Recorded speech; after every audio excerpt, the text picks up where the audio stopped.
You won't believe what happened at Granton Autotech last Thursday, where grease meets gears, and pride met its match. The lead engineer, a cocky Ivy League graduate named Douglas Rayner, scoffed loudly when a black female mechanic named Tamika rolled up her sleeves and stepped toward the busted V8 engine that had stalled their million-dollar prototype project. She wasn't just another employee, she was a certified mechanical genius, though you'd never guess from how her co-workers treated her. Before we continue, hit that subscribe button, turn on your notification bell to get notified for more, and share to friends. Where are you watching from? Type your city in the comments. I love seeing how far these stories travel. If you're a cat lover, hit like. If you love dogs, drop a comment. Let's see who wins. And hey, if you love pets, hit that like and subscribe button right now for some extra good luck today. Let's jump into the story. Douglas laughed, tossing a wrench onto the steel table with a loud clang. If you can fix this engine, he said, gesturing toward the smoking, oil-slicked mess, I'll marry you on the spot. The whole shop burst into laughter. Most of the guys thought Tamika would back off, maybe wipe her hands on her overalls and walk away. But she didn't. Instead, she stepped forward, her eyes calm but fierce. She stared at the engine like it owed her money. I don't need a ring, she said, grabbing a ratchet. But I'll take your pride. Suddenly, the room shifted. Everyone got quiet. Even the manager, Mr. Clark, who had once refused to put Tamika on lead diagnostics, now watched with his arms crossed, jaw tight. She cracked open the engine cover and got to work. One bolt at a time, no wasted movement. Her fingers moved with the rhythm of someone who had spent years inside machines, learning their secrets, understanding their language. She cleaned the fuel injectors, rewired a melted harness, replaced 2 worn pistons with spares she pulled from her own kit, and corrected the misaligned timing chain. The whole garage was holding its breath. 40 minutes later, with sweat on her brow and grease on her cheek, Tamika stepped back. Try it, she said. Douglas climbed into the driver's seat, probably hoping it would sputter and die. But when he turned the key, the engine purred to life like a well-fed lion. Strong, smooth, alive. Everyone gasped. One of the junior mechanics actually dropped his coffee. Douglas stepped out, speechless for once.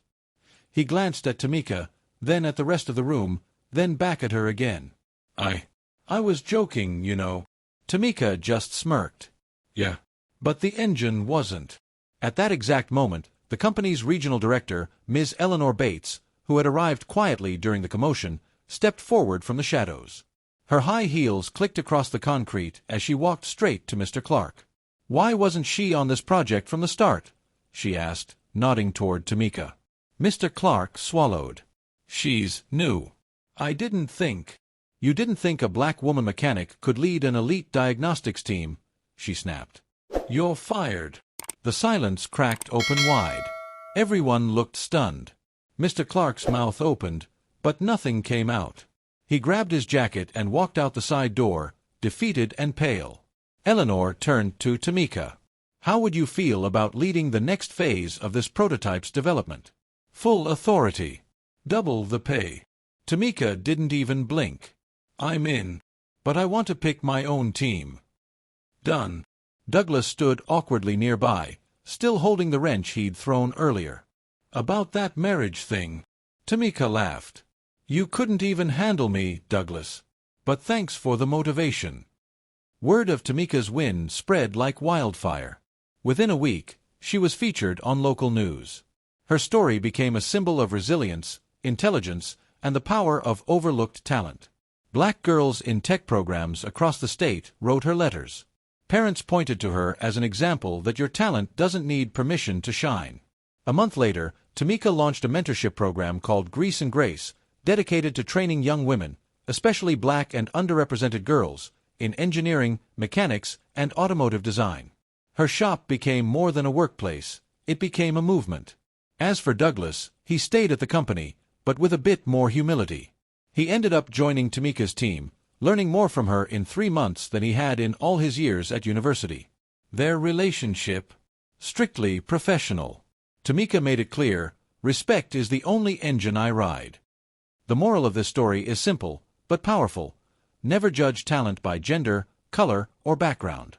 Real skill doesn't need validation, it proves itself. Tamika didn't need to shout. She didn't need to fight dirty.